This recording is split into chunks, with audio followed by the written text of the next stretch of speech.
guess you won't need my self-introduction. Oh, I spent...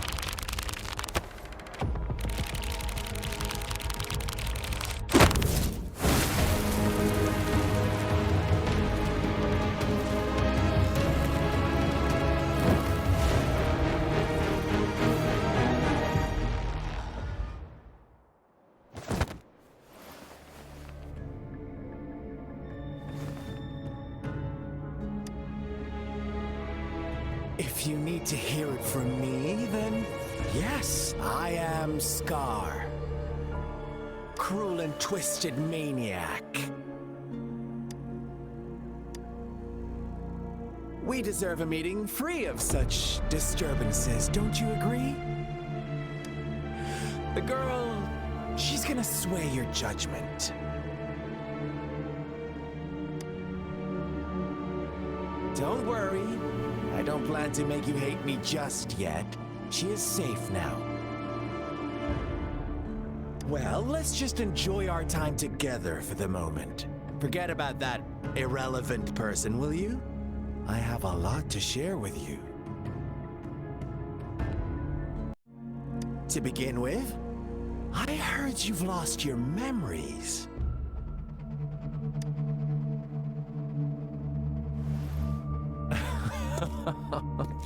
Indeed. I'll tell you then. Before you knew anything about this world, you were already the center of conflict. You are the unknown variable we've been waiting for. Forces have been fighting for possession over you. From the moment you opened your eyes, everyone you've met, including that girl you care so much about, they all knew how valuable you are. The world is a cruel place. You are a living, breathing person, but you're just a pawn to many.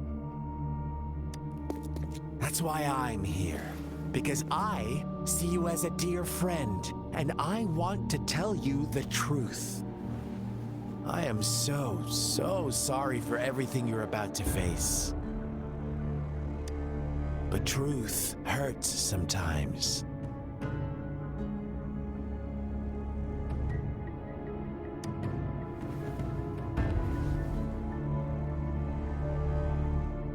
I know you are not one I can sway with simple words. My goal is simple. I just want to deepen our mutual understanding, nothing more. Come on. Observe the surroundings a little more and tell me what you see. As you learn more about this world, your true desires will surface, and our little game will become even more entertaining. And before that, I don't want anyone to disturb my precious alone time with you. That's all. Why do you have to assume we are the culprits? Maybe you should be asking me what actually happened here. I won't tell you everything just yet, that's too boring. As I said, why don't you take a look around and see for yourself? So go ahead. What do you see?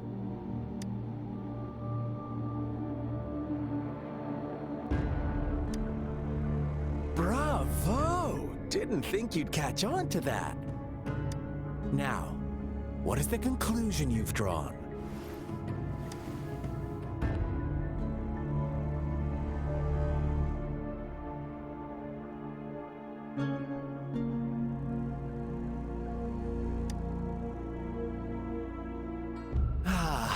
How typical. The age-old tale of savage wolves and helpless lambs. But let me ask you this. Do you truly believe the real world can be that simple? Let me give you a couple more tips. The truth is far more complicated than you think. First, Who are the players in our tale? An innocent girl, a revered leader, and a flock of simple villagers.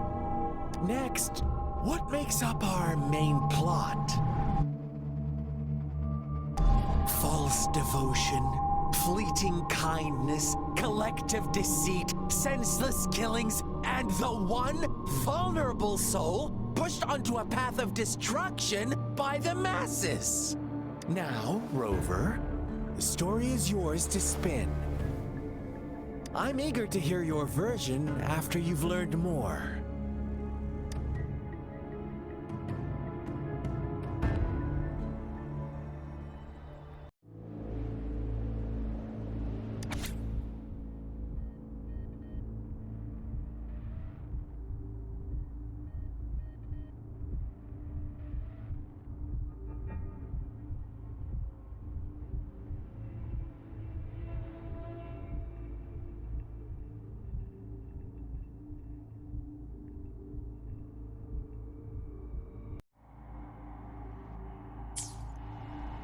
Our story begins here. Once upon a time, in a peaceful village, lived a flock of carefree lambs. In the day, they toiled for food, and when evening fell, they sought refuge from the looming threat of wolves. Fables, stories told and retold through the ages. The ancient art of conveying hidden truths through fiction. But they always draw from real life, don't they? The same story gets told by many, and each person brings their own spin, their own focus. Whatever you learn from it is just one of countless different interpretations. Like us now, caught in a carefully crafted plotline, a scheme I had no hand in. This village marks the beginning of my story with Jinzhou. So that magistrate led you here to meet me. Such a clever move on her part.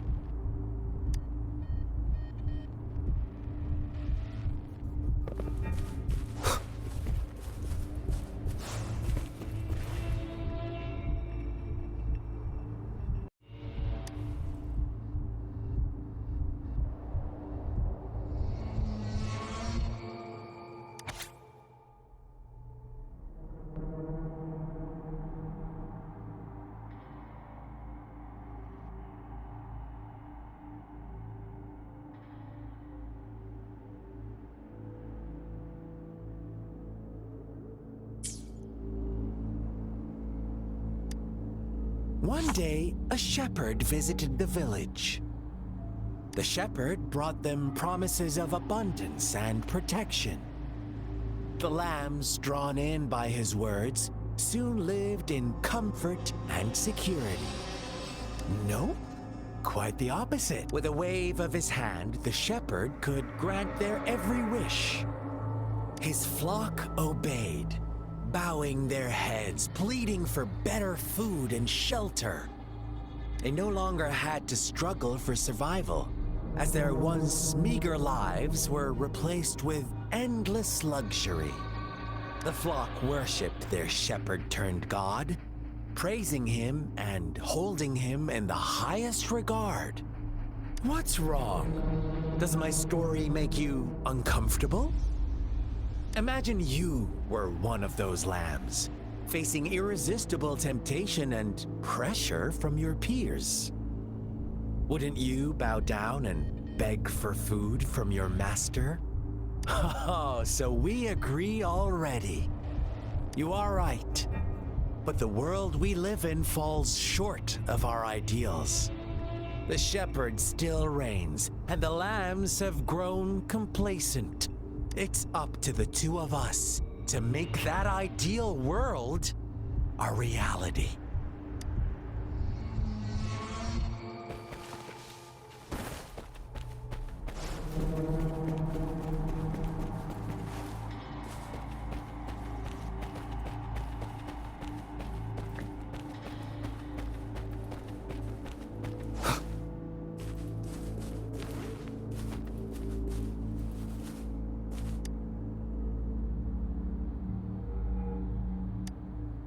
The lambs reveled in endless bonfire parties, celebrating their new god every night, except the one little black lamb. As each night passed, it was the only one to notice how its flock was dwindling away. Rover, do you think someone would give you what you want without taking anything from you? I once believed that too. Thought as long as I paid a high enough price, I could get my desired outcome. But true equality is scarce, always has been. The world was never a fair place. Wouldn't you agree? To receive equal retribution, one must give more and more and more. When every wish comes with a hefty price, people weigh their options carefully. When they can make someone else bear the price, they all rush to make more wishes. They don't consider they too may one day pay for another's selfish desire. Funny, isn't it?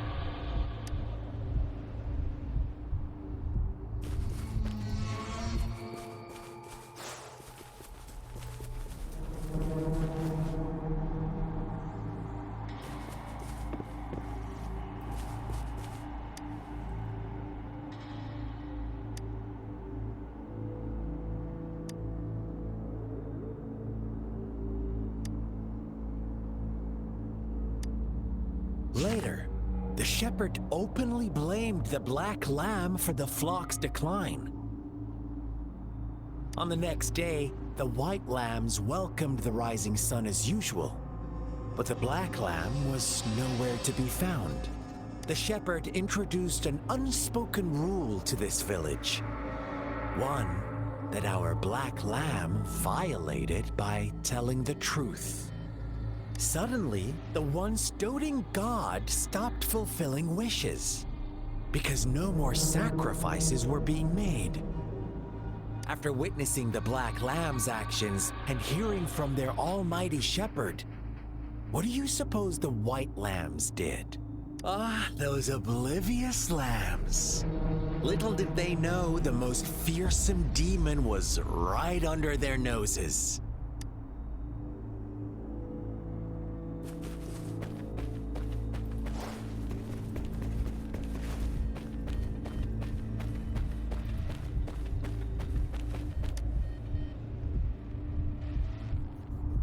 Well done. You didn't let any details slip.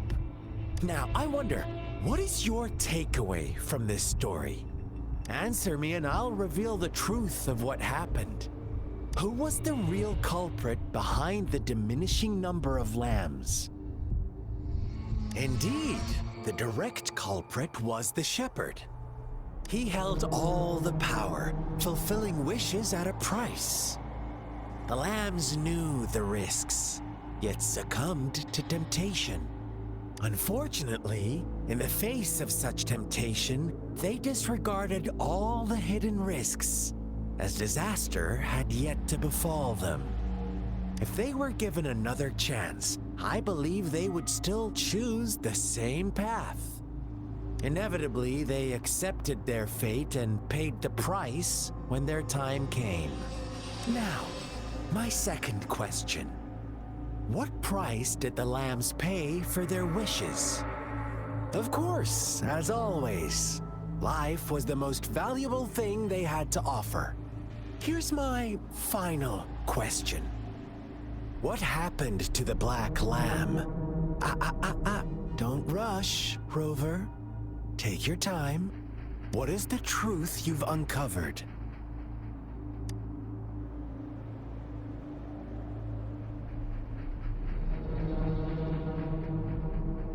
The shepherd was granting wishes by sacrificing the lives of lambs.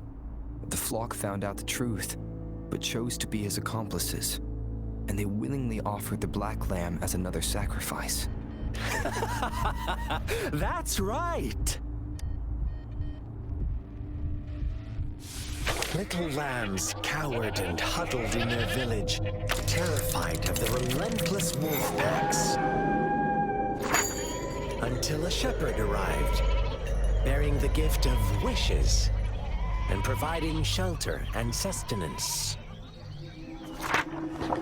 Slowly, the shepherd gained control over the flock, and the lambs lived contented lives.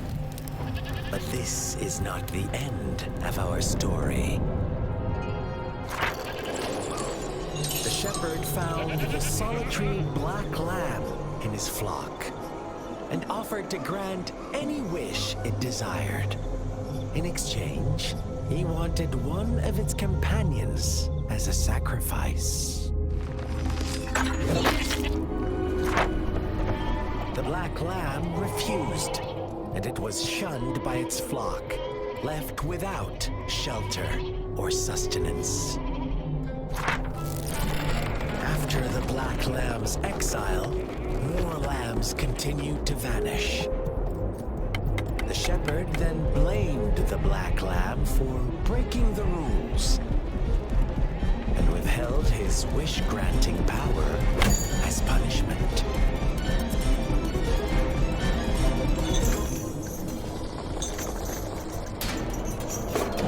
From the very beginning, the lambs knew the risk of making wishes. They too could become sacrifices for those of others. But they always believed it wouldn't be them.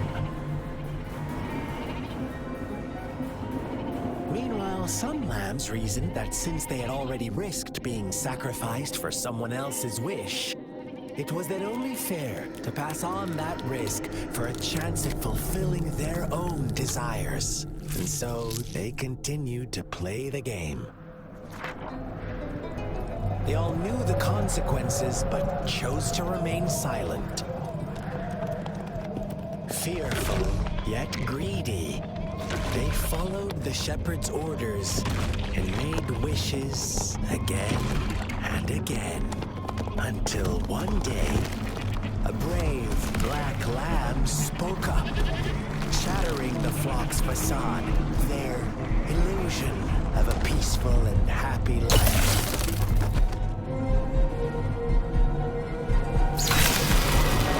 Black lamb got in their way, and that of the shepherd's cruel pursuit, sparking hatred in their hearts.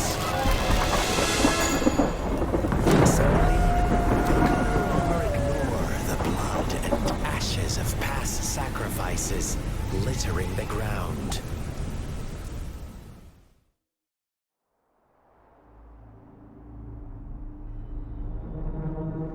How do you like my story, Rover?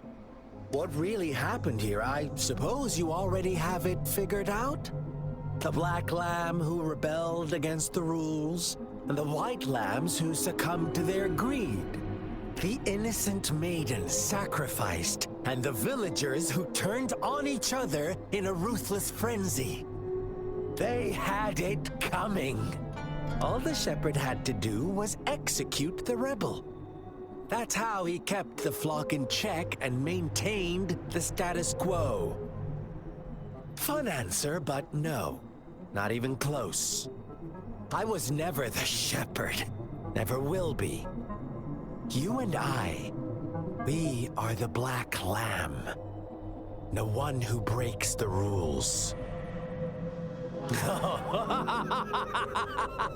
Interesting, Rover. I'm liking you more and more. Well then, let's see if this black lamb is going to end up like you say.